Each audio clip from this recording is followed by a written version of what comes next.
क्या हो अगर एक दिन आपके घर में खाने के लिए एक दाना भी न बचे, जेब पूरी खाली हो और बार बार कोशिश करने के बाद भी कोई नौकरी न मिले। सोचिए, भूख, बेरोजगारी और गरीबी जब एक साथ इंसान की जिंदगी पर टूट पड़े तब हर गुजरता हुआ दिन एक इम्तिहान बन जाता है। आज की कहानी भी एक ऐसी ही माँ की है जो इन तीनों मुसीबतों के बीच अपनी जिंदगी से लड़ती है। इस औरत का नाम रोसियो है और ये स्पेन में अपने 8 साल के बेटे एड्रियान के साथ रहती है। ये वक्त होता है 2008 का, जब स्पेन एक भयानक इकोनॉमिक क्राइसिस से गुजर रहा था। इस क्राइसिस की वजह से लाखों लोग बेरोजगार हो चुके थे और उन्हीं में से एक रोसियो भी थी। रोसियो एक किराए के घर में रहती है, लेकिन उसने पिछले 8 महीनों से किराया नहीं दिया, जिससे मकान मालिक उससे पैसे लेने के लिए बार बार उसके घर के चक्कर लगाता रहता है। और जब भी वो दरवाजे पर आता, रोसियो खामोशी से घर के अंदर ही छिप जाती है ताकि उसका सामना करना न पड़े। रोसियो को हर वक्त एक ही बात का डर सताता रहता है कि कहीं उसकी गरीबी को देखकर चाइल्ड प्रोटेक्शन सर्विस के आदमी उसके बेटे एड्रियान को उससे अलग न कर दें, इसलिए वो उसे अपनी गरीबी और मजबूरियों का एहसास होने ही नहीं देती।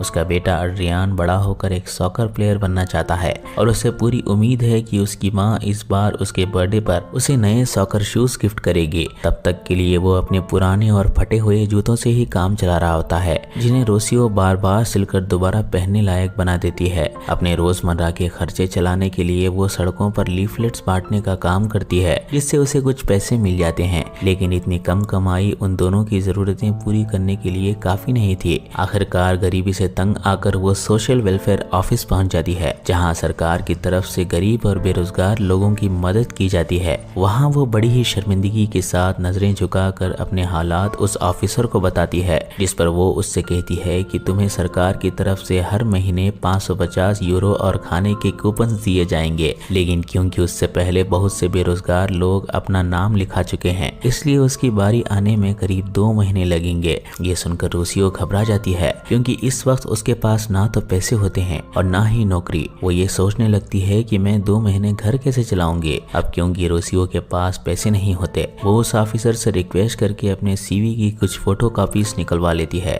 और अपनी पहचान की एक दुकानदार औरत के पास जाती है जो बेकरी चलाती है। वो उसे अपना सीवी देते हुए यह कहती है कि वो सिर्फ बेकरी का काम ही नहीं बल्कि साफ सफाई, चौकीदारी या कोई भी छोटा मोटा काम करने के लिए तैयार है। जिस पर वह दुकानदार उसका सीवी ले तो लेती है, लेकिन रोसियो के जाते ही उसे फाड़ कर कचरे में फेंक देती है। ये देखकर रोसियो को अपनी मजबूरी और हालत पर बहुत अफसोस होता है। ऐसे में उसकी पड़ोसी मारिया ही एक ऐसी शख्स होती है जो हमेशा उसकी मदद करती रहती है और एड्रियान के लिए खाने को कुछ न कुछ दे दिया करती है। साथ ही वो रोसियो को बताती है कि उसकी गैर मौजूदगी में एक आदमी उसके घर आया था। ये सुनकर वो समझ जाती है कि वो जरूर उसका मकान मालिक लोरेंजो होगा। उसी रात रोसियो देखती है कि घर में डिनर के लिए सिर्फ एक ही आदमी का खाना बचा है, जिस पर वो बिना कुछ सोचे पूरा खाना एड्रियान को ही दे देती है और खुद भूखी रह जाती है। पर रात भर भूख की वजह से उसे नींद नहीं आती, इसलिए वो अपने कुछ अधूरे काम निपटाने लगती है। लेकिन सुबह देर से उठने की वजह से वो काम पर भी देर से पहुंचती है, जहां उसका ओनर उसे डांटने लगता है, जिस पर रोसियो उसे मजबूरन ये झूठ बोल देती है कि उसके बेटे की तबीयत खराब है, इसलिए उसे आने में देर हो गई। दूसरी औरतों की तरह वो भी अपनी खूबसूरती को बरकरार रखने के लिए अलग अलग कॉस्मेटिक चीजें खरीदना चाहती है, लेकिन पैसा ना होने की वजह से सिर्फ उन्हें सूंघकर ही अपनी ख्वाहिश दबा लेती है। जिसके बाद वो उस स्टोर से खाने की सबसे सस्ती चीज उठा लेती है और शॉपकीपर से नौकरी के बारे में पूछती है, लेकिन वहाँ भी उसे सिर्फ मायूसी ही हाथ लगती है। और जब वो वहाँ से जाने लगती है तो स्टोर का मालिक उसे रोककर उसकी जैकेट में छुपे शैम्पू को निकाल लेता है, जिसे वो मजबूरी में चोरी करके ले जा रही थी। जिसके बाद उसी रात जब वो घर पर होती है तो उसका मकान मालिक एक बार फिर किराया मांगने आ जाता है। दरवाजा ना खोलने पर वो बाहर से ही गुस्से में उसे गंदी गंदी गालियां देकर वहाँ से चला जाता है। इस घटना के बाद रोसियो पूरी रात परेशान रहती है। उसे समझ नहीं आता कि अब वो क्या करे, किससे मदद मांगे, और उसे अच्छी तरह पता होता है कि आने वाले दिन उसके लिए और भी ज्यादा मुश्किल होने वाले हैं। जिसके बाद सुबह जब वो नहा रही होती है तो अचानक से ठंडा पानी आने लगता है, जिस पर वो समझ जाती है कि गैस खत्म हो चुकी है। तभी उसके दरवाजे पर दस्तक होती है, जिस पर उसे लगा कि शायद वो मकान मालिक होगा, लेकिन डोरव्यूअर से देखने पर उसे पता चलता है कि बाहर कोई अनजान आदमी खड़ा है। इसलिए हर बार की तरह डर कर वो दरवाजा नहीं खोलती। जिसे कुछ देर बाद वो आदमी वहाँ से निकल जाता है, लेकिन उसे डर है कि वो आदमी उसके बेटे को उठा न ले, इसलिए वो खिड़की से एड्रियान को चेक करती है कि वो कहाँ है। उसे बेफिक्री से फुटबॉल खेलते देख उसकी जान में जान आ जाती है इसके बाद जब वो अड्रियान को स्कूल छोड़ने जाती है तो अड्रियान के दोस्त डैनी की माँ उससे कहती है कि तुम इतनी खूबसूरत हो, तुम्हें कोई भी मना नहीं कर सकता। मेरी पहचान का एक डिवोर्स आदमी है जो तुम्हारी मदद कर सकता है, लेकिन बदले में तुम्हें उसकी कुछ जरूरतें पूरी करनी होंगी। ये सुनकर वो समझ जाती है कि वो किस बारे में बात कर रही है, इसलिए वो बिना कुछ कहे वहाँ से निकल जाती है। दरअसल रोसियो बहुत धार्मिक होती है और उसे अपने ईश्वर पर पूरा भरोसा होता है कि वो उसकी मुश्किलें आसान करेगा। पैसों के लिए उसे गलत रास्ते पर चलने की जरूरत ही नहीं पड़ेगी। जिसके बाद वो एक क्लीनिंग कंपनी में जॉब इंटरव्यू के लिए जाती है, लेकिन काफी देर इंतजार करने के बाद सभी उम्मीदवारों को यह बताया जाता है कि इंटरव्यू फिलहाल पोस्टपोन हो चुका है। इसके साथ साथ उन्हें एक अच्छी खबर भी दी जाती है कि बहुत जल्द वो एक नया सुपरमार्केट खोलने वाले हैं जहां काफी एम्प्लॉयज की जरूरत पड़ेगी और उन सभी एप्लीकेंट्स को कॉल किया जाएगा। ये सुनकर रोसियो बहुत खुश होती है। उसे लगा कि शायद अब बहुत जल्द उसे नौकरी मिल जाएगी। इसी उम्मीद के साथ वो अपने मकान मालिक लोरेंजो से थोड़ा और वक्त मांगने के लिए उसके घर जाती है, पर लोरेंजो उससे मिलने से इनकार कर देता है और अपनी जगह अपनी वाइफ को भेजता है। इस पर उसकी वाइफ उसे ये झूठी कहानी सुनाती है कि उनके सर पर ढेर सारा कर्जा है, वो उसे और वक्त नहीं दे पाएंगे। ये सुनकर रोसियो मायूस हो जाती है और जैसे ही घर वापस आती है उसका सामना उसी आदमी से होता है जो सुबह उसके घर आया था। वह आदमी उसे कोर्ट का एक नोटिस देता है और बताता है कि उसे 10 दिन के अंदर घर खाली करना होगा और अगर उसे थोड़ा वक्त और चाहिए तो वो कोर्ट में हाजिर होकर अपनी तरफ से गुजारिश कर सकती है। लेकिन रोसियो उसकी बात को नजरअंदाज करके बिना नोटिस दे के ही घर के अंदर चली जाती है और ईश्वर से दुआ करने लगती है, क्योंकि इसके अलावा उसके पास और कोई रास्ता नहीं बचा था। एक रात वो अड्रियान के साथ एक धार्मिक जुलूस में शामिल होती है, लेकिन कुछ ही देर बाद अड्रियान को कमजोरी की वजह से चक्कर आने लगते हैं, जिस पर वो उसे तुरंत घर ले आती है और घर में बचा हुआ थोड़ा सा दूध पिला देती है, मगर उससे उसकी भूख नहीं मिटती। वो और भी खाना मांगने लगता है, जिससे रोसियो की आंखें भर आती हैं, क्योंकि घर में खाने के लिए ब्रेड का एक टुकड़ा तक नहीं बचा था। फिर भी माँ तो माँ होती है। वो अड्रियान को सुलाकर उसी रात के अंधेरे में एक बैग लेकर घर से बाहर निकल पड़ती है और कचरे के टिन में फेंका हुआ जो भी खाने लायक सामान मिलता है वो उसे इकट्ठा करके घर ले आती है और अगले दिन वही खाना अपने बेटे को खिलाती है, जिससे उसकी तबीयत में कुछ सुधार आता है और उसके चक्कर कम हो जाते हैं। जिसके बाद जब वो बर्तन धोने के लिए टैप खोलती है तो पानी नहीं आता, जिस पर वो समझ जाती है कि मकान मालिक ने किराया न मिलने की वजह से उसके घर का वाटर सप्लाई कटवा दिया है। वो गुस्से में तुरंत लोरेंजो को फोन करती है और उसकी किस्मत इतनी खराब होती है कि उसके मोबाइल में बैलेंस ही नहीं होता, जिस पर उसके पास सिर्फ एक ही रास्ता बचता है। वो अपने बेटे के साथ सड़क किनारे लगे पब्लिक टैप के जरिए चुपके से पानी भर लेती है और जैसे ही वो पानी लेकर घर वापस लौटती है उसकी पड़ोसन मारिया उसकी हालत समझ जाती है और कहती है कि जब तक तुम्हारा मसला ठीक नहीं हो जाता तुम मेरे घर से पानी ले सकती हो। मारिया की ये छोटी सी मदद उस वक्त रोसियो के लिए किसी बड़ी रहमत से कम नहीं होती। जिसके बाद रोसियो रोज की तरह लीफलेट्स बांटने लगती है, लेकिन अचानक उसकी नजर अपने मकान मालिक लोरेंजो और उसकी वाइफ पर पड़ती है जो बड़ी ही बेफिक्री के साथ शॉपिंग कर रहे हैं। उन्हें देखकर वो घबरा जाती है और उनसे छुपने के लिए तुरंत वहाँ से भाग जाती है, क्योंकि उसने उनसे कहा था कि उसे एक अच्छी नौकरी मिल चुकी है, जबकि अभी भी वो यही छोटा मोटा काम कर रही होती है। इसी बीच उसका मालिक वहाँ आ जाता है और उसे डांटने लगता है कि तुम यहाँ क्या कर रही हो, तुम्हें पब्लिक एरिया में होना चाहिए। और इतना ही नहीं, वो उसे उस दिन की मजदूरी देने से इनकार कर देता है, जबकि रोसियो मजबूरी में उसके हाथ जोड़कर गुजारिश करने लगती है कि ऐसा मत करो, कम से कम मेरे बच्चे के बारे में तो सोचो। पर उस जालिम आदमी पर इसका कोई असर नहीं होता, उल्टा वो उसे गंदी गंदी गालियां देता है, जिस पर रोसियो का सब्र टूट जाता है और वो गुस्से में उन सारे लीफलेट्स को उसके मुंह पर मार देती है और साथ ही एडवर्टाइजिंग बोर्ड को तोड़कर वहां से भाग जाती है। इस घटना के बाद रोसियो पूरी तरह टूट जाती है और लाचार होकर सड़क के किनारे बैठ जाती है और अपनी बदकिस्मती पर आंसू बहाने लगती है। लेकिन इतनी मुसीबतों के बाद भी वो हिम्मत नहीं हारती। उसे पता होता है कि चाहे कुछ भी हो जाए अपने बेटे का पेट भरने के लिए उसे पैसों का इंतजाम करना ही होगा। इसी सोच के साथ वो एक बड़े से कूड़े के ढेर के पास जाती है और वहां से कुछ अच्छे खिलौने, कुछ पुरानी किताबें और दूसरी इस्तेमाल के लायक चीजें चुनकर उन्हें फुटपाथ पर सजाकर बेचने की कोशिश करती है। थोड़ी देर बाद एक बूढ़ा आदमी उससे एक किताब खरीदता है, जिससे रोसियो के चेहरे पर उम्मीद की एक छोटी सी किरण नजर आती है। लेकिन उसकी ये खुशी ज्यादा देर तक नहीं टिकती, क्योंकि अचानक उस गली से पुलिस गुजरने लगती है, जिससे रोसियो को अपना सामान समेटकर वहां से निकलना पड़ता है। अब रोसियो का ये प्लान भी फेल हो चुका था, जिस पर उसे क्लीनिंग कंपनी का ख्याल आता है, जिन्होंने उसे ये प्रॉमिस किया था कि वो उन्हें बहुत जल्द कॉल करेंगे। लेकिन वहां जाकर उसे पता चलता है कि वो लोग बिल्डिंग खाली करके वहां से जा चुके हैं। ये देखकर वो मायूस होकर वहां से लौट आती है। इसके बाद जब वो घर पर होती है तो उसका बेटा एड्रियान बड़े ही प्यार से एक पेंटिंग बनाता है। वो उसे उस पेंटिंग को दिखाते हुए ये कहता है कि मॉम, जब आपको नौकरी मिल जाएगी तो हम भी ऐसा ही बड़ा सा घर बनाएंगे जिसमें एक स्विमिंग पूल भी होगा। अपने मासूम बेटे के सपने सुनकर रोसियो का दिल अंदर ही अंदर टूट जाता है। इसके बावजूद वो अपना दर्द छुपा कर मुस्कुराती रहती है ताकि एड्रियान को उनकी असली हालत का जरा भी एहसास न हो। यहाँ से रोसियो का ईमान धीरे धीरे डगमगाने लगता है।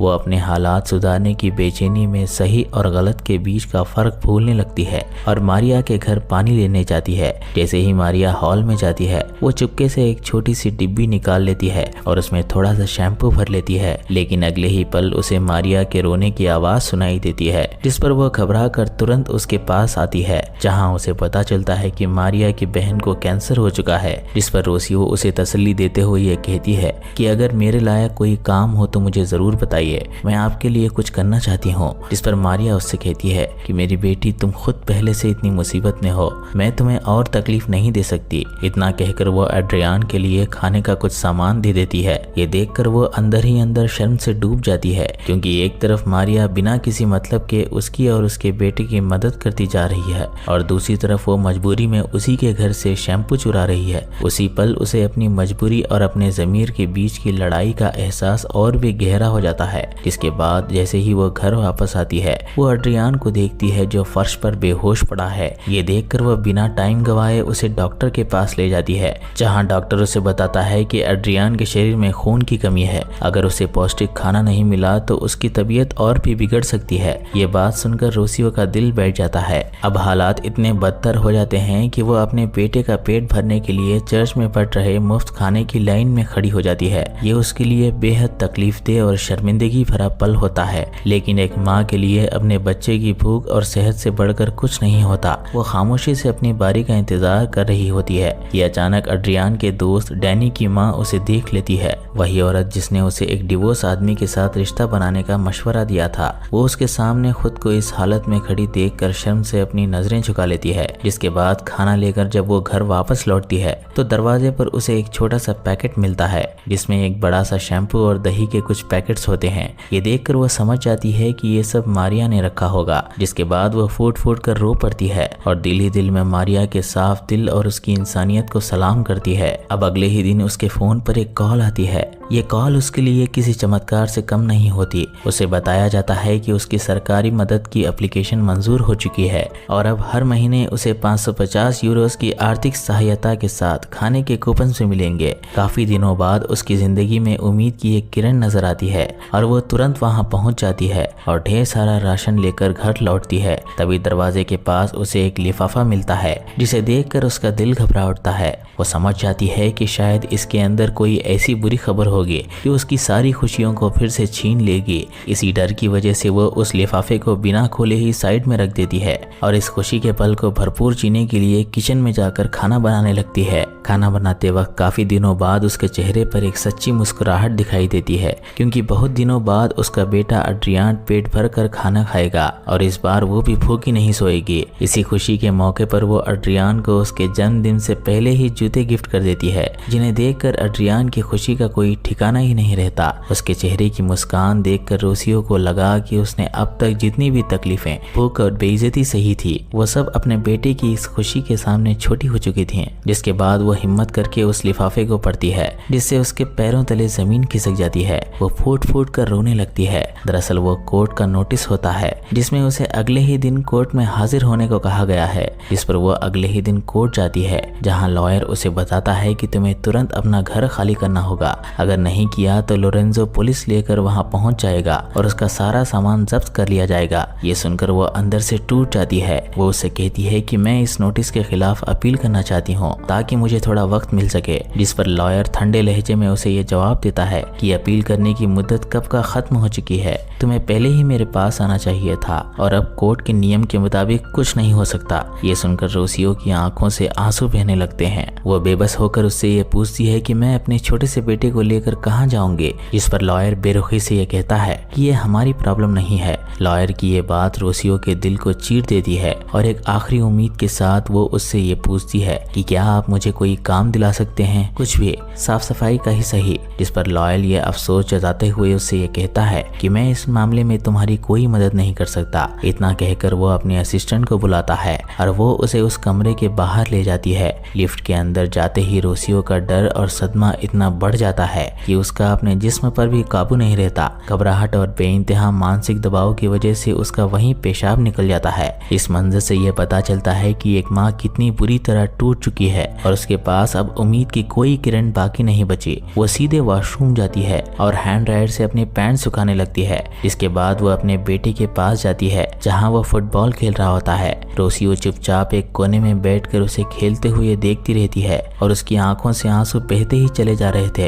एक तरफ उसके बेटे की मासूम खुशी होती है और दूसरी तरफ उसके सर पर घर छिन जाने का डर। थोड़ी देर बाद मैच खत्म हो जाता है और सभी बच्चे अपने पेरेंट्स के पास जाते हैं। तभी डैनी की माँ रोसियो को देखकर उसे नजरअंदाज कर देती है, जिससे रोसियो को बहुत दुख होता है। इस सीन से हमें यह पता चलता है कि गरीबी सिर्फ इंसान से सुकून ही नहीं बल्कि उसकी इज्जत भी छीन लेती है। इसी दुख और बेबसी के साथ जब वो घर वापस लौट रही होती है तो रास्ते में उसकी नजर लोरेंजो पर पड़ती है, जो उसी स्टोर के अंदर खड़ा है जहां उसने मजबूरी में शैम्पू चुराने की कोशिश की थी। उसे देखकर उसके अंदर का दबा हुआ सारा गुस्सा फूट पड़ता है और वो अंदर जाकर लोरेंजो को पीटने लगती है, ये कहती हुई कि तुम्हारी वजह से मैं सड़क पर आ चुकी हूँ। ये देखकर स्टोर का मालिक तुरंत बीच बचाव करता है और रोसियो को दुकान से बाहर निकाल देता है, जिस पर वो उसे भी पत्थर से मारती है और अड्रियान को लेकर वहां से निकल जाती है। जिसके बाद उसी रात जब अड्रियान उससे कहता है कि उसे भूख लगी है तो रोसियो के दिल पर जैसे एक और चोट लगती है, क्योंकि घर पर खाने के लिए कुछ भी नहीं था। वो बेबस माँ अपने बेटे को सीने से लगा लेती है और उसे प्यार से सुलाने की कोशिश करती है ताकि वो फूंक फूल कर सो जाए, लेकिन उस रात रोसियो की आंखों से नींद कोसों दूर रहती है।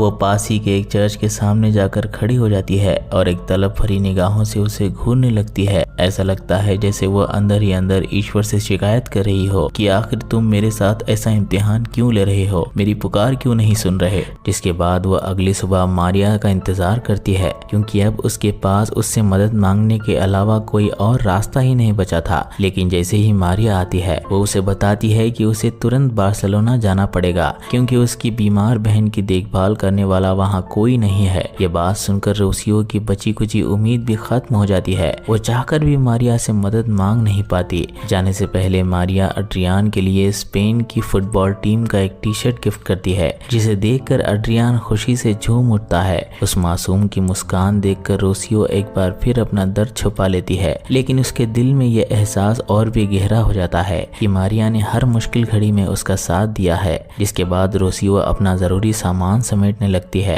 ताकि अगली सुबह पुलिस के आने से पहले ही वो घर खाली कर दें। तभी अचानक उसे जलने की बदबू आती है, जिस पर वो घबरा कर किचन की तरफ दौड़ती है। वहां जाकर उसे पता चलता है कि शॉर्ट सर्किट की वजह से पूरे घर की बिजली चली गई है। इसी बीच अड्रियान उससे कहता है कि आज स्पेन का इटली के साथ फुटबॉल मैच है, जल्दी टीवी चलाओ, मुझे मैच देखनी है। जिस पर रोसियो उससे कहती है कि बेटा बिजली जा चुकी है, आज तुम मैच नहीं देख पाओगे। ये सुनकर अड्रियान नाराज हो जाता है और गुस्से में उससे ये कहता है कि ये सब आपकी वजह से हो रहा है। जिस पर रोसियो उससे पूछती है कि मैंने क्या किया। जिस पर अड्रियान गुस्से और मासूमियत के साथ उससे कहता है कि मेरे सभी दोस्तों के पापा हैं लेकिन मेरे नहीं, और डैनी की माँ ने भी कहा था कि इन सब की जिम्मेदार खुद तुम्हारी मॉम है। अपने ही बेटे के मुंह से ये अल्फाज सुनकर रोसियो का सब्र टूट जाता है और वो अपना सारा गुस्सा टीवी पर निकाल देती है। जिस पर अड्रियान और भी कड़वी बात कह देता है कि शायद इसीलिए मेरे पापा तुम्हें छोड़कर चले गए होंगे क्योंकि तुम पागल हो। ये सुनकर वो उसे गुस्से में एक थप्पड़ जड़ देती है, जिस पर वो रोते हुए घर से बाहर भाग जाता है। जिसके बाद शाम हो जाती है और रोसियो उसे ढूंढने के लिए सड़कों पर निकल पड़ती है, जहां हर तरफ लोग स्पेन और इटली के फुटबॉल मैच का मजा ले रहे होते हैं। इसी भीड़ में अड्रियान भी होता है, जो अपनी माँ को देखकर छुप जाता है। लेकिन कुछ देर बाद जब वो देखता है कि उसकी माँ थकी हारी सड़क के किनारे बैठी सिर्फ उसी का इंतजार कर रही है, तो उसे अपनी बातों पर बहुत पछतावा होता है और वो धीरे से उसके पास जाता है। वो उससे कहता है कि मॉम, आज के लिए इतना सेलिब्रेशन काफी है, चलो घर चलते हैं। ये सुनकर रोसियो की आंखें भर आती हैं। इस पल रोसियो ये फैसला करती है कि अब अपने बेटे से सच छुपाने का कोई फायदा नहीं। इस पर वो उसे बता देती है कि अगले ही दिन उन्हें ये घर हमेशा के लिए छोड़ना होगा। ये सुनकर अड्रियान बिना कुछ कहे अपनी माँ के गले लग जाता है और दोनों एक साथ रोने लगते हैं। उसी वक्त दूसरी तरफ स्पेन की जीत का जश्न मनाया जा रहा होता है, लेकिन उस शोर और खुशी के बीच एक और जीत होती है, एक माँ और उसके बेटे के रिश्ते की जीत, क्योंकि इन दोनों के बीच की हर गलत फहमी इस हक के साथ ही खत्म हो जाती है। इसके बाद अगली सुबह रोसियो और अड्रियान अपना जरूरी सामान लेकर उस घर को हमेशा के लिए छोड़ देते हैं और थोड़ी देर बाद लोरेंजो पुलिस के साथ उसके घर आता है और दरवाजा खोलने पर उन्हें पता चलता है कि वो कब का निकल चुके हैं, जबकि उन्हें ये तक नहीं पता होता कि अब उनका अगला ठिकाना कहाँ होगा और आने वाली जिंदगी उनसे कौन से इम्तिहान लेगी। लेकिन इन तमाम मुसीबतों के बावजूद भी उनके दिल में एक चीज जिंदा रहती है और वो है जीने की एक नई उम्मीद और ये यकीन कि शायद कल आज से बेहतर होगा। इसी के साथ ये कहानी खत्म हो जाती है, जो हमें ये सिखाती है कि गरीबी सिर्फ इंसान की जेब को ही खाली नहीं करती, बल्कि उसके सब्र, उसकी इज्जत और उसकी उम्मीद का भी हर रोज इम्तिहान लेती है। लेकिन एक माँ का हौसला हर मुश्किल से बड़ा होता है। चाहे दुनिया उसे हर मोड़ पर हराने की कोशिश करे, वो अपने बच्चों के लिए आखिर तक लड़ना नहीं छोड़ती। उम्मीद है ये कहानी आपको पसंद आई होगी।